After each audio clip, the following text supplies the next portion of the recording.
Welcome to the SwimSwam podcast. I'm your host, Coleman Hodges. Joining me today, we've got not one, but two very special guests. Today, we are sitting down with the Mountain West men and women champions. From UNLV, we've got head coach Ben Lures and associate head coach Patrick Oda. Patrick, Ben, how you guys doing today?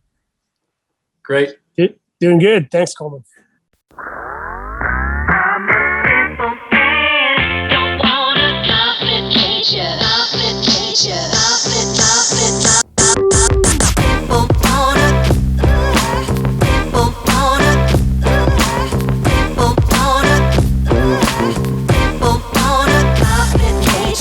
How are you doing? I'm doing all right. Dude, these conference championships, I never thought we'd see so many in one weekend. It's been a crazy few weeks for me. I'm sure for you guys, it's been an even wilder ride. And I want to get started at the end of one of those wild rides. We saw the Women's Mountain West Championships come down to the final relay. It was decided by a 10th of a second. That's the first thing I want to talk about, that women's 400 free relay. You guys were fighting back and forth for that Mountain West Conference title.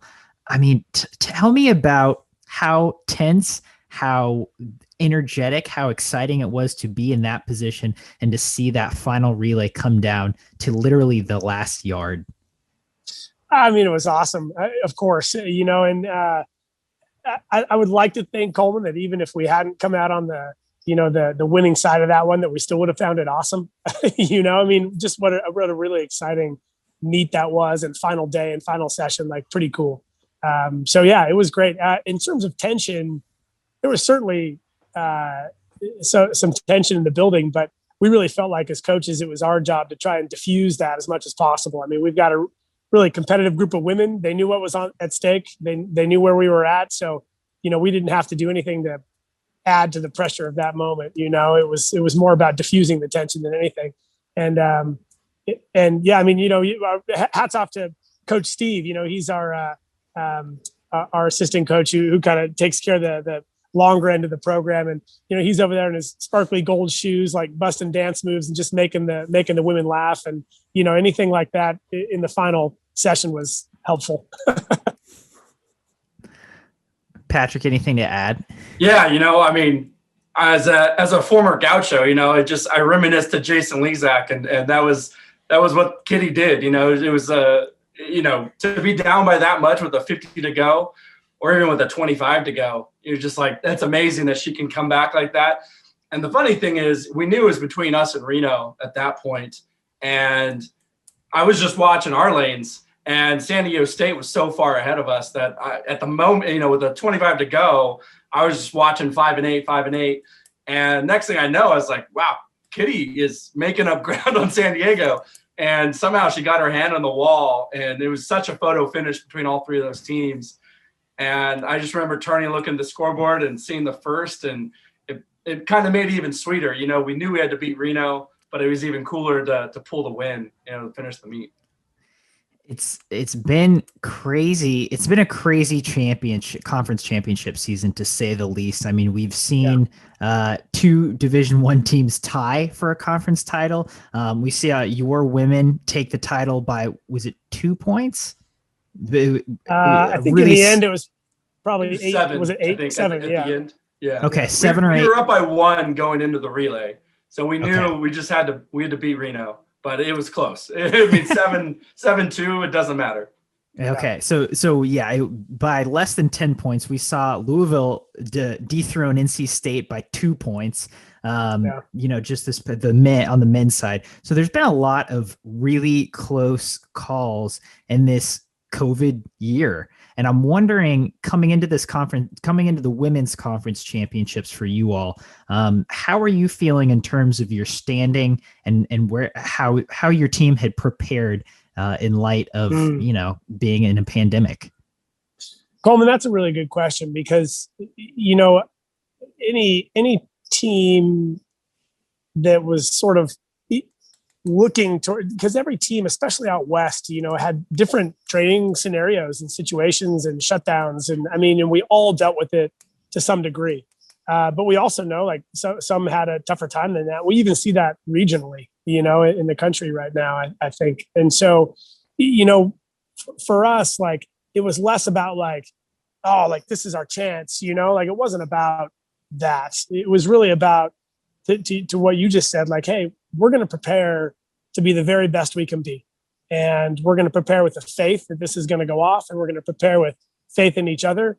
And whatever happens as a byproduct of that, all right, that's great, And so, we're all competitive people in this sport. That's why we do what we do. And so it's fun to get the win, but really it was a byproduct of just sticking it out. And sacrifice is always a part of the D1 landscape, no question. I mean, you sacrifice your social calendar, your eating habits. I mean, everything, serves this end.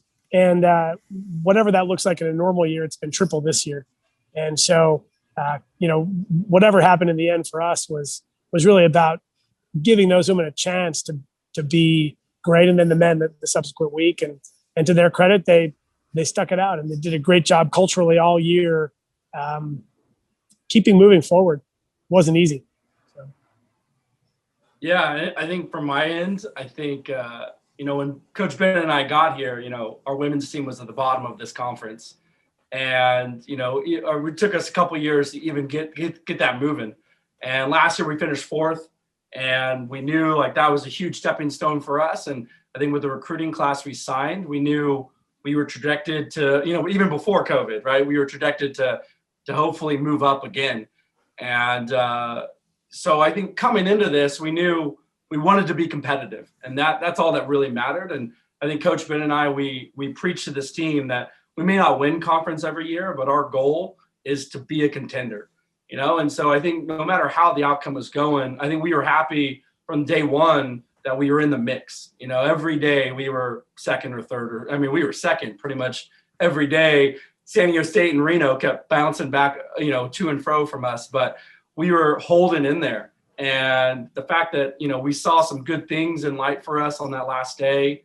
I remember, I think on Friday night, Coach Ben looked at me and he was like, I'm a numbers guy. So I'm like looking at ups and downs and how many jumps everyone has on the last day. And Coach Ben just looked at me, he's like, do we have a chance? And I was like, absolutely, we got a chance. So, that's all that mattered. And we just told our girls to go and swim. And, from us coaches, they swam their hearts out, and we were going to be happy either way.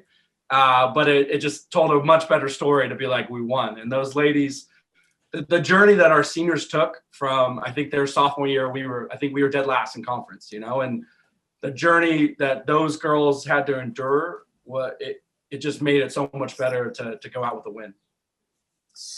If I recall, Pat, I can't remember if it was Friday night or if it was after the Saturday morning session, but you had scored it out to the nth degree. And I knew we were in the mix, Coleman, but like, I gave the big talk to the team, like, okay, this is what we're going to do, and then they're all leaving, they're all filing out. And I was like, Pat, where are we actually at? And Pat's like, I've got us winning by 10.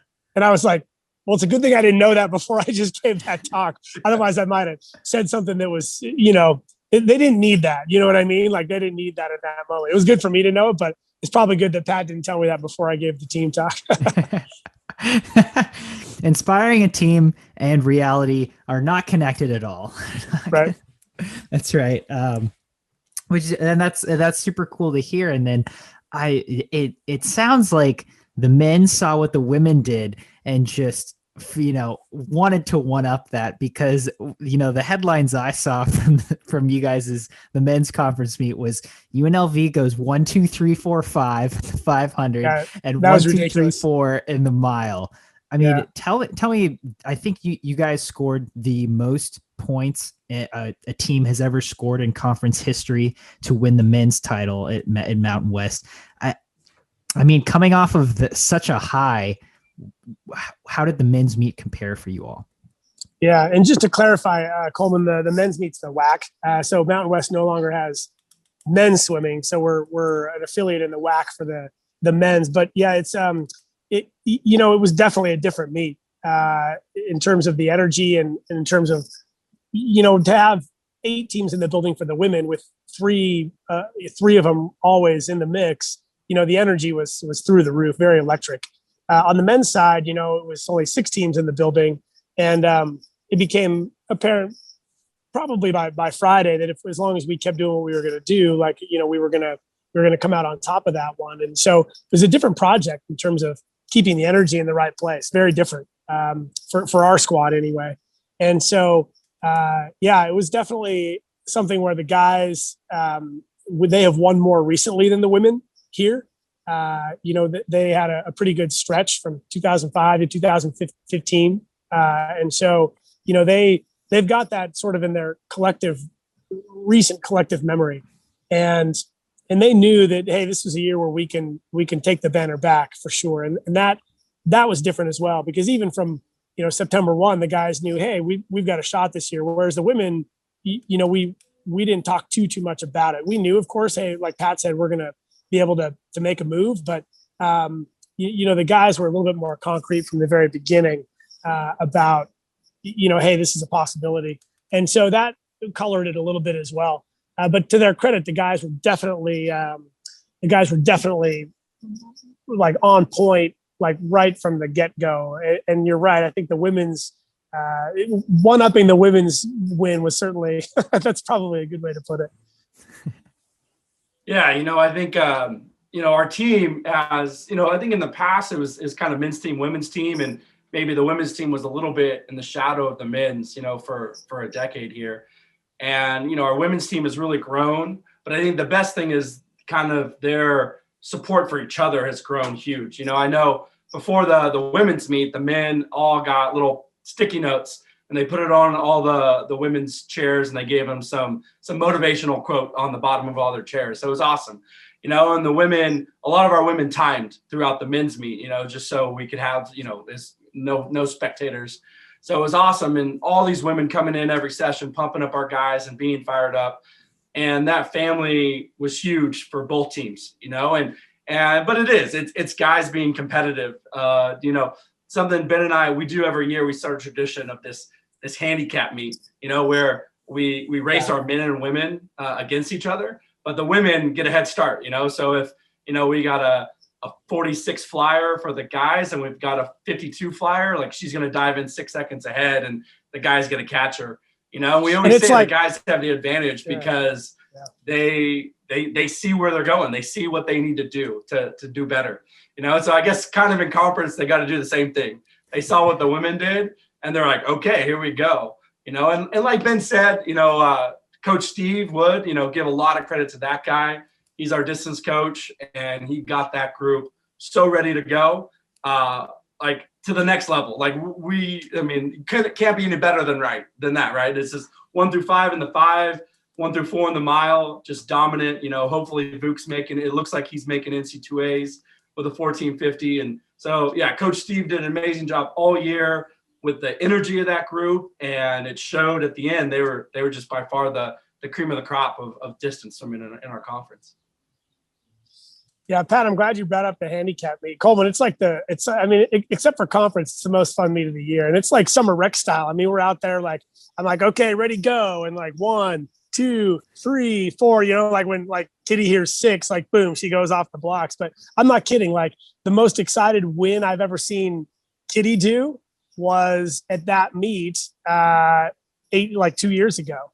Like she was at the handicap meet and like she had another Romanian guy who was a 100 freestyler chasing her down, and he's a 4,300 freestyler, and she out-touched him on the last stroke. And oh man, she just like was through the roof excited, and I haven't seen her like that excited until a week ago Saturday. Yeah. That's Kitty, so. Yeah, I think it was the same celebration, Yeah, it looked really similar. Yeah, she might have been more intense at the handicap because I think she went over to the lane and she got in Richie's face. She's like, "Yeah, what's up now?" So but it's awesome just to have a girl with that kind of spunk, and that's why she anchored our relay because we knew that girl is going to put everything on the line to catch whoever's in front of her, and just have that energy, that spunk to celebrate at the end. Some girls don't even do that, so it's awesome. It's awesome having Kitty on our team. First of all, let's go on the record by saying it sounds like this meet needs to be documented. This sounds like a can't miss meet. And maybe as soon as traveling becomes normal again, we need to get down to UNLV for the handicap meet because that sounds awesome. Yeah, we'd love to have you. For sure. But I love the idea of that. That sounds super cool. But like you said, kind of inspires that one-up mentality for the men. Yeah. I gotta ask, the night of that 500, when you guys go 1 through 5, what was the reaction from those 5 guys, especially? I mean, I'm sure the team was just going nuts, but you finish a race, especially a 500, you're breathing hard. I'm assuming not everyone realizes it off the bat. And then do you remember what their reaction was as they? Oh yeah. No, they realized 100%. That was their goal right from the beginning. And those guys are a band of brothers, man. I mean, you know how it is. You hear about the old, Mission Viejo animal lane back in the 70s, where it's like, all right, you guys who are willing to beat each other up, you go in this lane and like, let's get after it. And man, those guys have done that this year. And like Pat said, full credit to Coach Steve, also Vuk as the guy who's leading that group speed-wise. I mean, when you've got a distance group that values hard work and they value racing, man, it's money in the bank. I mean, it's money in the bank as a coach. Like, you just kind of sit back and watch them go. Not that Coach Steve ever sits back, but I mean, there's been times where they're out there, doing long course, like, 12 300s pull like pink pace, and they're just kind of rolling. And all of a sudden Steve's like clicking his watch and he's got this look on his face. And, Pat and I walk over, I'm like, why are those guys going 103s long course? And Steve's like, I don't know. Like, they just wanted to go fast, I guess. I mean, and that's been the whole year. I mean, and so they really knew, like, hey, we can do something special here, guys. Let's do it.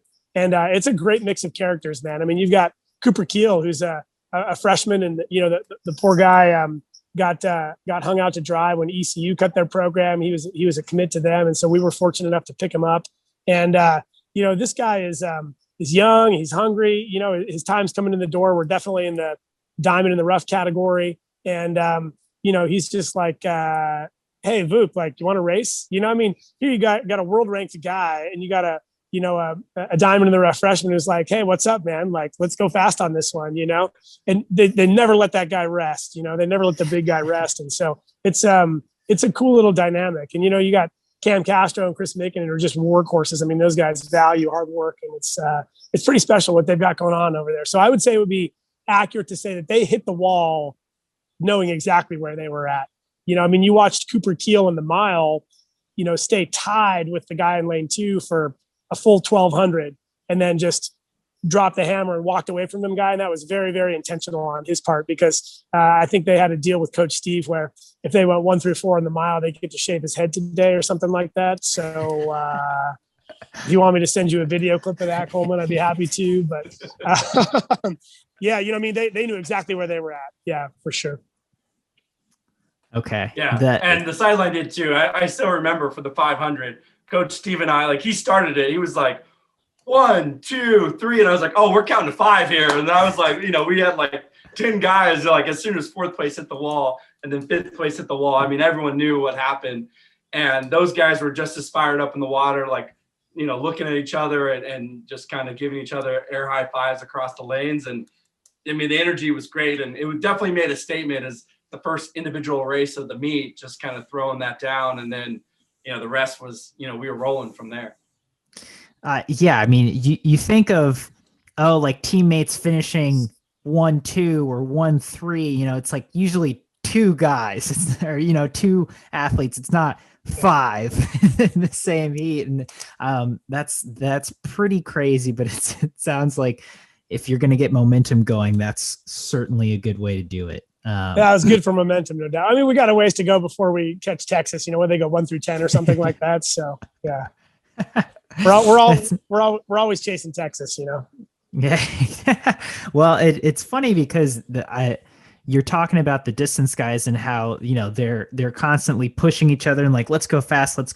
And that's immediately what I thought of, because when you talk to Texas guys, and I live in Austin, so I just naturally talk to more Texas guys a lot, but they're always like, yeah, it's kind of like you can never take a break because someone's always like, oh, let's go fast. And so it sounds like, you guys have it going on culturally in terms of just everyone's pushing the pace. And it seems like that's how you win conference titles, obviously.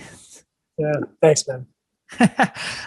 Yeah, absolutely. And so, I have a question about recruiting because I think of Las Vegas, and I think everyone thinks of Las Vegas, and obviously you think of the lights, the gambling, the fun, the debauchery. Right. So I'm wondering, is it, especially after winning men's and women's conference titles, tell me about the pros and cons of trying to recruit an athlete of any caliber to the UNLV swim team. Yeah, no, I appreciate you giving us a chance to talk about that, because it certainly is something that is a part of every recruiting conversation we have. We don't accomplish what we've accomplished by recruiting people who are coming to Vegas for Vegas. We just don't. And that's a key element to our recruiting pitch, is that, hey, this is a team that's serious about swimming, serious about their academics, and the parents need to hear that often as much as the student athlete does in the recruiting trail. And so that's something that's huge for us. It is a really fun place to come to school. And I'm grateful that there's a lot of good, clean fun here. It's not all, clubs and gambling and all that business. I mean, there's, everything from shows to now we've got sports going on. I mean, Las Vegas Golden Knights on the hockey side, we got the Raiders in town. I mean, there's sports going on here that a decade ago weren't. And so that stuff is just good, clean fun, and that is a real strong element to what we talk about in the recruiting, because we've got to attack it at that level. Like if we get somebody here who's coming to Vegas for the party, how are you going to change that person's mind once they're here? And so to be able to really address that head on up front is the key. Yeah, and then obviously it's all about culture, which is what we've been building for the last 5 years we've been here. Even if a guy kind of wants to veer, if you've got the right culture in place, they're going to keep them in line. If a freshman guy is like, oh, can we go do this or this? And our juniors and seniors are like, yeah, we don't do that, man. Like, that's not what we're about.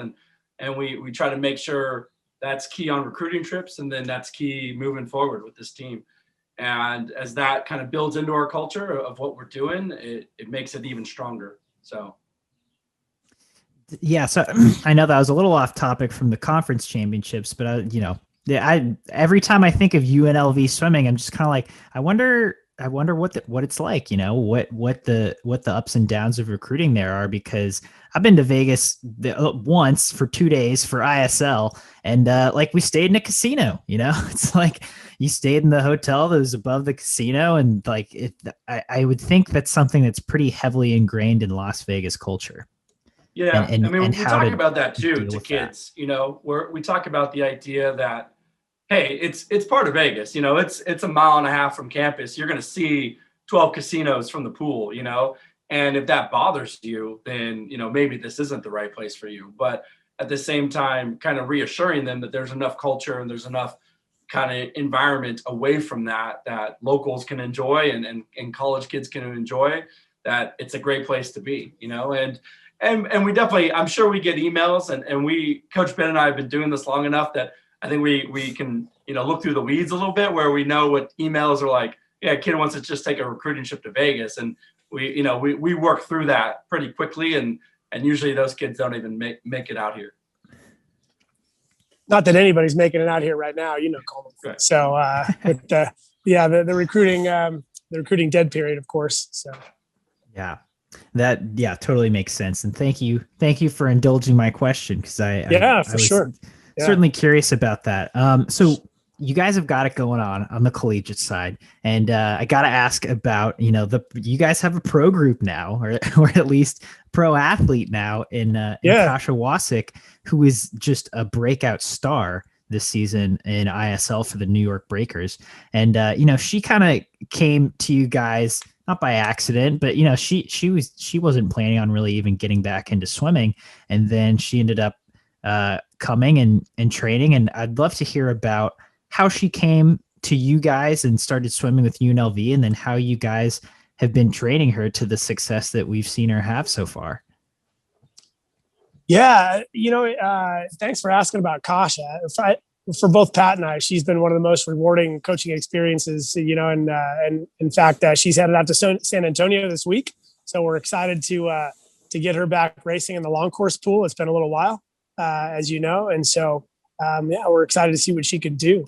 And, in terms of coming to us, she got a lot of pressure from the local Masters team, no surprise, Right. to race for them when she first got married and moved to Las Vegas. And so she showed up, and we knew of her. We're good friends with with Coach Salo and USC and the Trojan Swim Clubs. We knew about Kasha, and she showed up on the pool deck, and they were running a Masters meet, and they were coming in to set up and start racing like as we were finishing a Saturday practice one day. So we saw her, we're like, hey, like, how's it going? Like, nice to meet you in person finally, et cetera, et cetera. And like, I'm like, hey, if you're thinking about making a comeback, by the way, just, here's my phone number. Like, come on out for a practice. And man, that was, I don't want to make it sound like it was that easy, but like, correct me if I'm wrong, Pat. She came out for a few practices and she's like, yeah, like, this is awesome. And I miss this. Like, let's roll. And it wasn't 8 weeks later that she was kind of rolling back full go and going to Europeans that spring. And, and once she got a taste of like, hey, I might have some really fast swimming left ahead of me, then there was no stopping her. Yeah. I remember the first spring she came out here, it was like, yeah, let's just kind of float around this summer and, not take anything seriously. And I think she went to Polish nationals just kind of because she had to. And I think she went at best time in like her 100 free or something, one of those two. And she was like, yeah, I made Europeans, I guess. Like, I guess I'm going to Europeans. Or, all right, let's get trained for Europeans this summer. And then she did great there. And like Ben said, I think once she got it rolling, I think she really liked working with Coach Ben and I. And I think that's a unique thing we're doing here. I'm definitely the shorter end of the spectrum as far as training. A lot shorter, explosive, creative stuff. And Ben's right there too, but obviously he's going to aim more for her 100 and a little bit longer. So she'll bounce back and forth between us, or even sometimes Coach Ben and I will collaborate on a workout. And so it's definitely a joint effort, getting her going and watching her excel in all those things, her 100 or 50. I think the 50 is a new thing for her to be like the queen at, but she's enjoying that, walking around like I'm a 50 freestyler now. So she loves that. It's certainly been a piece of her longevity, Coleman, is just finding the 50 as something that she can really be world class at.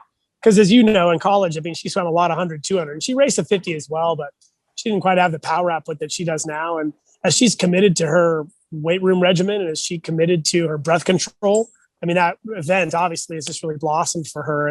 And to find a new event at the age that she's at, I believe that's helped keep things fresh for her. Yeah. What have you seen? What have you two seen from her in training that has really gotten her to that next level? You guys see her every day in training in the pool, in the weight room. What is she doing that makes her, that has taken her to that next elite level?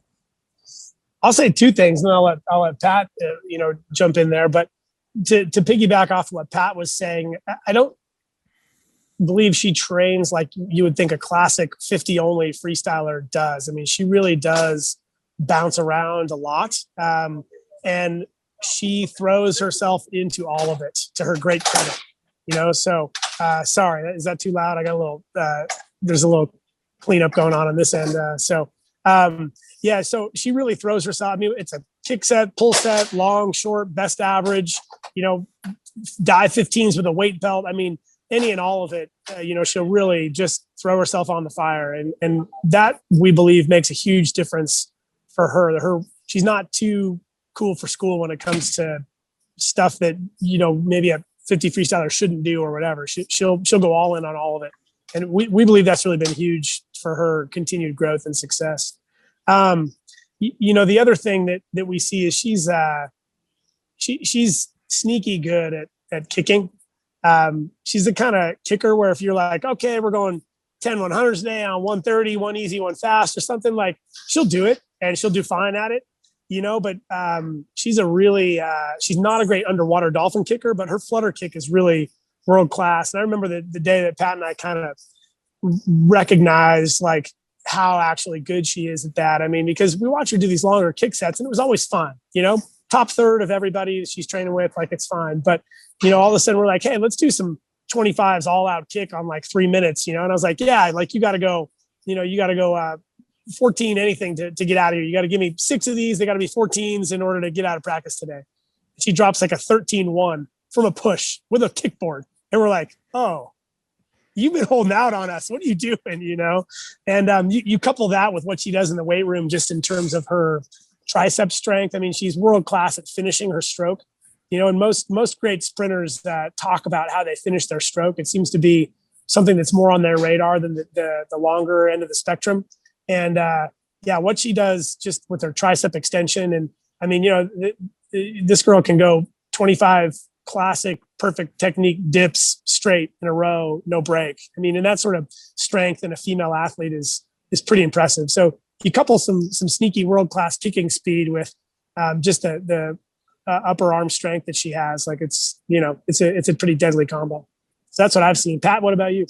Yeah, I mean, Ben briefly mentioned like breath control. I think that's something we've broken out of her comfort zone. I don't think she was ever huge on doing no breath 50s, but I think now she does pretty much all her 50s no breath, and just working on that breath control, getting comfortable with that, not letting it be a strain like on her lungs, like kind of holding her breath, but just kind of being relaxed and be able to go no breath 50s is a huge thing. I think just training her in general, like it's a pleasure. Like she makes such good adjustments, like you could just tell her something like, hey, your hand's kind of wobbly today, like set that pinky better, do whatever. And within a 200, she's locked and loaded and she's doing it great. And that's all her, right? That's minimal coaching. Like we just point out little obvious things and she's like, oh yeah, sure, I can do that better. Yeah, she's a learning machine, really. I mean, and how all coaches are, Coleman, like half the time we're giving her stuff that probably we're overthinking it and probably she doesn't need, and she's so good at like throwing that stuff out too. You'll see her like try something. And if it wasn't good, if I'm giving her something that's like garbage, like you see her be kind of like mentally, she's like, yeah, we're not doing that, and, but then like to Pat's point, the stuff that does work, she locks it in. She locks it in so quickly, like it's not like, oh, I'll try that. And then coach is going to hound me for 6 months to get it right. I mean, you see her really embody it and work on it day after day. And then, it's in her, and so she's a learning machine. They're the best I've ever coached in that regard. Yeah. And then the last thing that she's just next level on, just kind of on her own, like not that we taught her to do this, but man, you put gear on that girl, like fins and paddles, she's superwoman.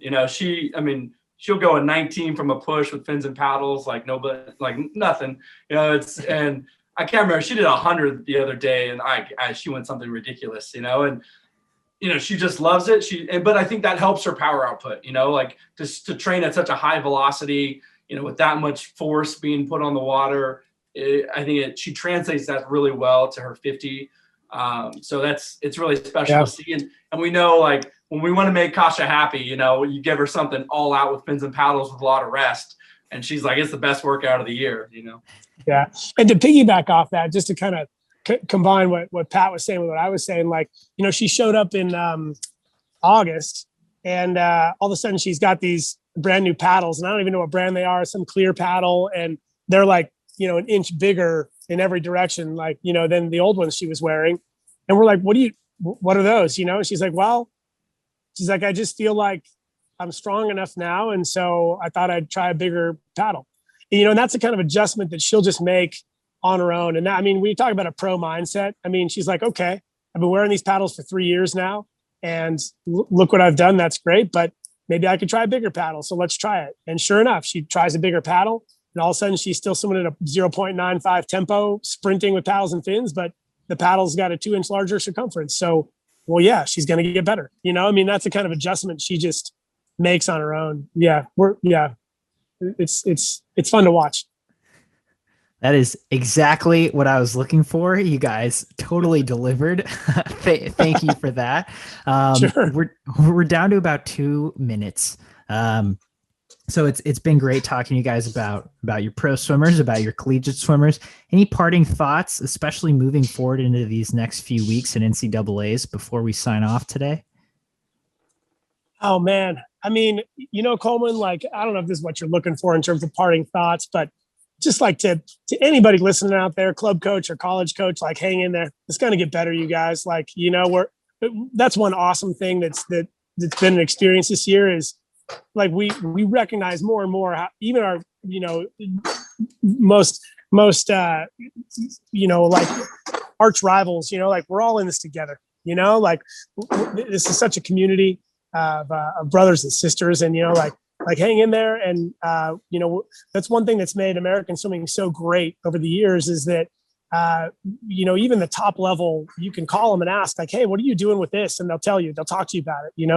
It's there's so few secrets compared to some other sports cultures in our world, and that's what I love about American swimming. And I see even more of that this year. Just people, just enjoying being around each other as coaches again. I mean, we've had so little coach contacts, conference championships is like a party just because you got to stand on a pool deck with another coach for 10 minutes, when we haven't had that in a year. So yeah, hang in there, and it's going to get better. And that's my parting thought, man. What he said, we're good.